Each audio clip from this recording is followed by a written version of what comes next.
You've been using one credit card to pay off another for over a year, and you know it's not working, but you're afraid that if you stop this cycle, it's going to ruin everything. Here is what you need to do, really. This is Hello Misola, and you're welcome to another episode. Let us read today's letter. It says, Hello Misola, I've been using one credit card to pay off another for over a year now. I know it's not working, but I do not know how to stop the cycle without everything falling apart. Where do I even start? So I'll give you a very blunt answer first. Yes, I know I'm not one to join the bandwagon and be hard on you. No, I need to give you a blunt answer today. So just stop. Like right now, stop it. Don't do anything, whether everything is falling apart or nothing is working.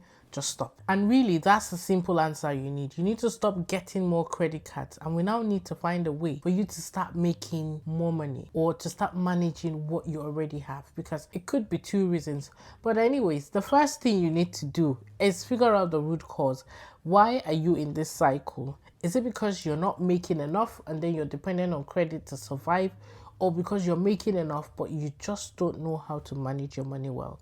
The answer to this will determine what the solution is going to be. But either ways, let's talk about it.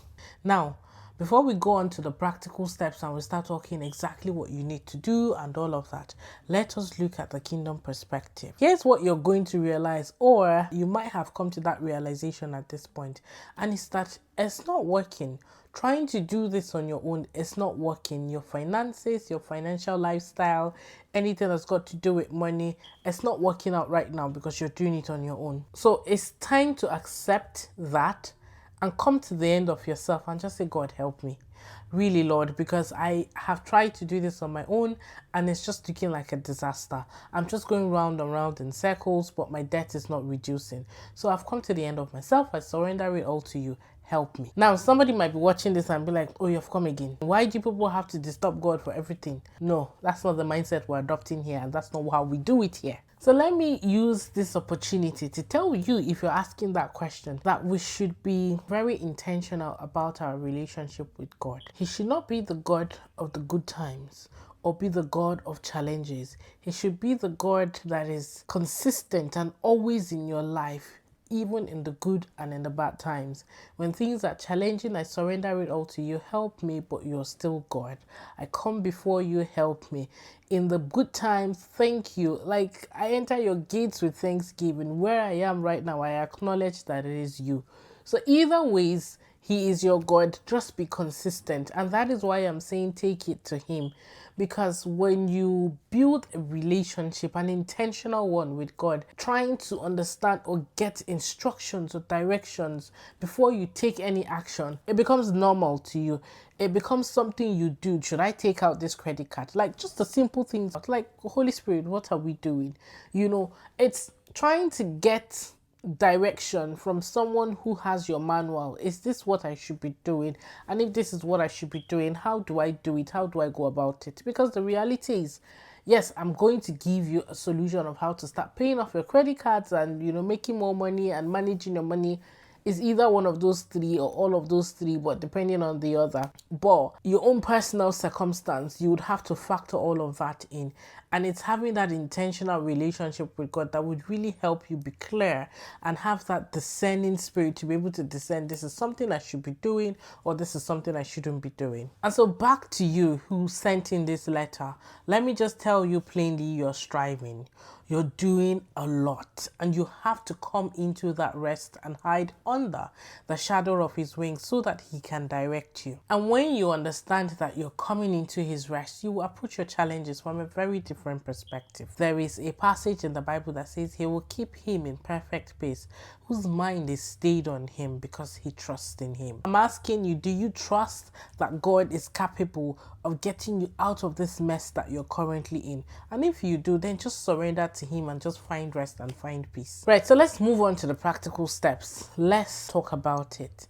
Number one, do not apply for any more credit until you have paid off all that you owe right now. It might be difficult, But if you would listen to me and would do this together, then you would come out on the other side. I want you to understand first things first that that money is not your own. You're literally borrowing. So let's ask a question. What are we borrowing to do? Because sometimes when you have a credit card, it's in your name and all of that. It might mess with our minds to think that, okay, it's our money and it's really not your money. Somebody has just given you a check with a limit and it's like, spend all you can, but you have to pay me back, and you pay me back with a certain amount of interest. And so while it's great to collect, paying it back becomes difficult, and that's why we're here right now. And the interest is crazy because it's what keeps getting you stuck, because of like, okay, well, just pay me back, there's a minimum amount, and that minimum amount is really tiny, and you'll be like, okay, I'll do it, but paying that minimum amount just keeps you in a cycle. So you're not really paying off what you owe or what you spent, but you're just paying the interest. So that person is really not necessarily doing you a favor, although debt can be used in your favor. But I want you to understand this. It's not your money. Have that mindset that every time you use that credit card and you don't pay it back immediately, you're essentially borrowing. Not a bad thing, but for you to have that distinction that this is not the money that I worked for, the money that is my own is in my own debit account. This is credit that was given to me ahead of time. And so that's why I'm saying don't do it. I want you to have credit cards because we're in this credit system and all of that. It's great to have it for the rainy days or when you need it and all of that, but it's not something that you use consistently and then you don't pay it. Now I know this so well because I've been in this shoe. Let's talk about the fact that I was surviving on my credit cards because I had applied for a visa that I could not work on. I could just focus on my business, but the business was not moving like I thought it would, and so I couldn't violate the terms of my visa, so I had to survive on the credit cards that I had. I took out loans to pay the rent and all of that. Now I was taking this out and I didn't know how I was going to pay it back because I was not working. I could not work, remember, and I was really stuck. Now it got to a point where in 2020, that was when all of the defaults came. They've dropped off now. So in 2020, I had that default. I had it because, number one, it was really, really sickening and upsetting to sit down and have a phone conversation with my creditors. I was like, I'm not going to do this. Like the way I felt, I was like, no. And then secondly, I just knew that one day this thing was going to be over. My business suddenly makes 6 figures or 7 figures and I'll be able to clear all of it in one day. And then I just came to terms with the fact that what's the worst that would happen? It's a default. Let them give me a default. So I refused to communicate with them. These were all mistakes that I was making. Number one, the business will make 7 figures, but you cannot be hoping on that. You have to survive now. So stop putting all this pressure on your business, which is what I was doing. Number two, have these conversations with them. And then if at the end of the day, the payment plan that you're setting is going to make you get a default, then that's when you take the default, but don't just accept 6 years. And if you have to take that default, 6 years is not the end of life. Like it's just 6 years, literally. Anyway, all I'm saying is I've been there.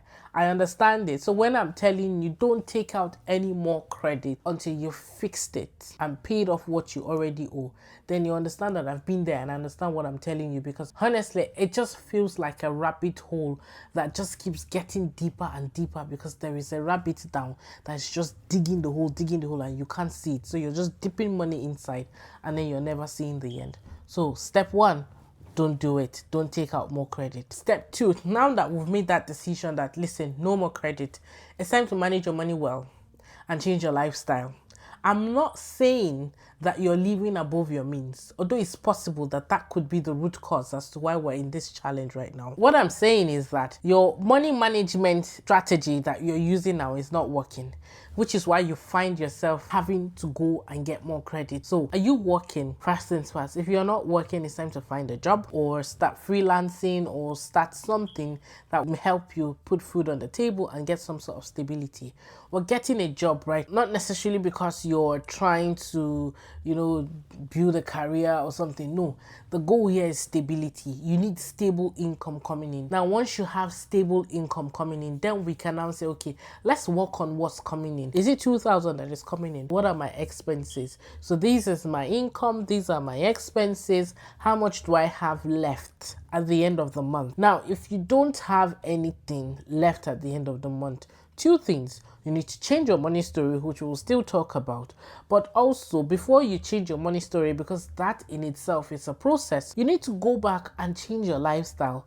What are some of the things that you're currently paying for that you can do away with for the next 3 to 6 months so that you can get yourself above water? Now, the idea is that you want to be paying off your credit. I'm not saying go and be over ambitious and try to clear it off in 3 months, because I did that and I just struggled. But you want to be able to be putting something that is more than the minimum amount that you're putting down. But aside from that, you want to be able to save up, because you're also in this fix because you don't have emergency savings. So you're having to rely on the credit card when something comes up and you need to spend. Now, I'm not saying credit card is bad though. I need to give that disclaimer. If you don't know how to manage your money well, you don't need a credit card. And I stand by this. So when you hear people inviting you to apply for credit cards, so that you get points, you're able to travel first class or business class, listen, it's great. But if you cannot manage your money well, you have no business applying for a credit card right now. Let us get that financial discipline first of all. And once we now know how much is coming in and is going out, it's the habits. Like, what is it that is making me spend unnecessarily? What am I buying? Now, you might not be spending unnecessarily. I've been there. If I haven't been in that scenario, I could easily just sit down here and tell you that, yeah, you're overspending, you're buying, you're living way beyond your means or above your means and all of that. No. Sometimes as an immigrant, and that's why I'm talking to immigrants here, as an immigrant, you find that you're in that situation because of the backlog of maybe the visa payment. You've just come off of one. There was a time I was renewing my visas every year for 2 years, and I was on like 16 grand or something. I was living in Scotland then. And so I was literally saving up, doing overtime. I had the money coming in, I could see it, but I couldn't do anything with it. So all I could do was just pay for my visa so that I could stay. So I get it that there might be scenarios where it's not a lifestyle creep that is happening, that is slowly eating your money and putting you under financial difficulty or putting you in debt. It's just where you happen to be right now. And if that's where you are, changing your money story would help. But also understanding that it's a phase. Can you hang on? We're not taking out more credit now. We're going to be saving, getting that stable job and all that, and planning well ahead of time, so that if you need to renew in 3 years' time, we're working with a 3 years timeline, and that's easier than working with a 2-month timeline to come up with £5,000. Does that make sense? Honestly, manage your money well. Whether it's because you are living above your means or because you're just in a fix right now that you really need more money, so that when it's time for another renewal in 3 years or the ILR, you're not stuck. Step 3, stop avoiding these conversations with your creditors. Speak to them, honestly. Like, pick up the phone and call them. Speak to them and set up a payment plan to clear it off. Now, these are credit cards anyway, so you might not necessarily be in the collections department just yet, except you've missed payments. But if you find that the pressure is just becoming too much, it's now you making up your mind that I don't need to call the collections department, but I just need to make sure that I set up a plan with myself and say I am going to pay above the minimum amount every month. So it's because you have done your numbers, you're beginning to manage your money well, that you know how much spare or how much extra you can pay on top of the minimum payment, so that you can just clear it all off. The thing is, from your story, you're using one card right now because you keep doing the whole balance transfer, so that's good.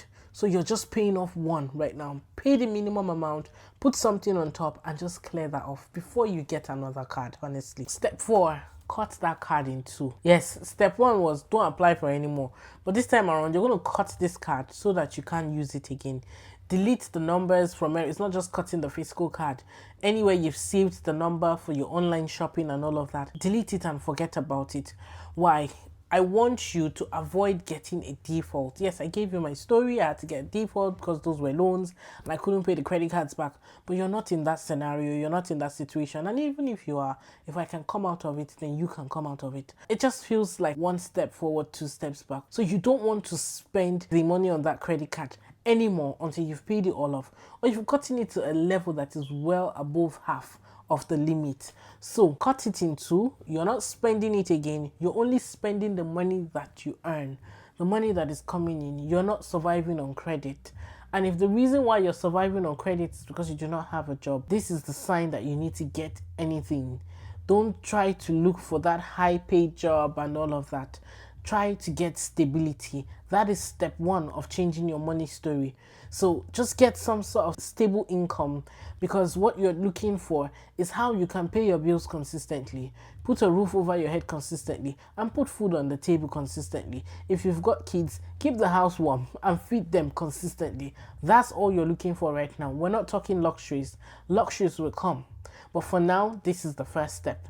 And then the last step, which is step 5, is that you change your money story. Now, what am I talking about? I am talking about step 1, get stable. Get that stable income. And then step 2 is now when you start chasing purpose. What is purpose? The very thing that you've been put here on earth to do. You're not doing it. That's why you're stuck. Purpose is tied to everything. That's why you're having trouble with money, because you're not doing the thing that you've been put here to do. Yes, I said that. And we can argue about it, but I said that. And then secondly, when it comes to purpose, one thing you need to understand is that it's about serving the people that you've been, not naturally or spiritually, I don't know the word, the people that are tied to you. What does that mean? What is it that keeps you awake at night? Who are the people that you've been called to serve? So for me, I'll give you an example of myself. I just recently realized that my audience, the people I've been called to serve, they're immigrants. People are walking the shoes that I probably walked 5 years ago, or maybe have already walked it, but they're in some scenario that I have been through. And that's why Hello Misola is here, isn't it? So that is my own audience. That's my purpose. It's not just immigrants, like, okay, they're the people, but I've also been called to kingdom financiers. I've been called to help people change their money story. That's my purpose there. Like anything that's got to do with money, that's me. Call my name. Right. Misola, the crown breeds into wealth. Ademisola, call my name. Anything that's got to do with money. So who are your people? Who are the people that you have called to serve? What is the thing that is keeping them up at night? And let me say this, it doesn't have to be entrepreneurship. And I always give this analogy that you might be the person that has been called to fix the mortgage system in wherever country or where you are, your own industry. You might be the person that has been called to find a cure for cancer, just like how we found the cure for malaria. So, and that person does not have to be an entrepreneur. That person is a medical doctor that is working. The person that is going to fix the mortgage system is probably working in a financial institution. So find your people, find your sphere of influence, and you just go there and serve. It doesn't have to be entrepreneurship. If it's entrepreneurship, fantastic. I can help you because that's me. But it doesn't have to be. Now, once you are able to find your people and you're there, you're doing the thing, what you'd realize is, okay, maybe I need to upskill. Maybe I need to switch career paths completely. Maybe I need to start a business.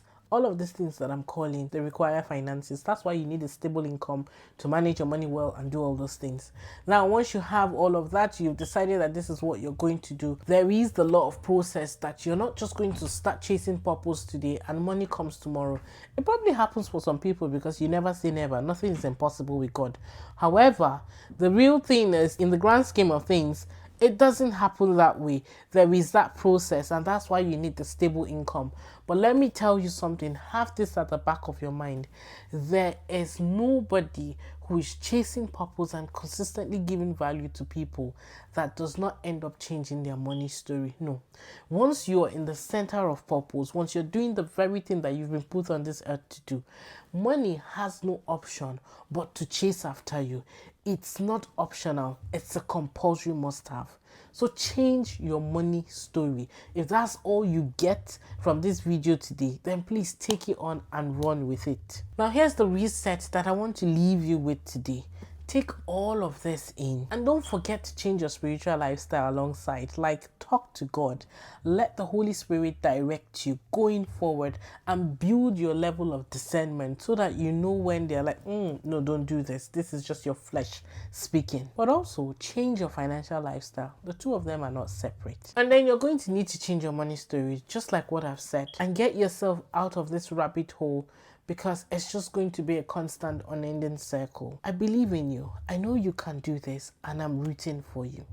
Now, this is the end of the video for today.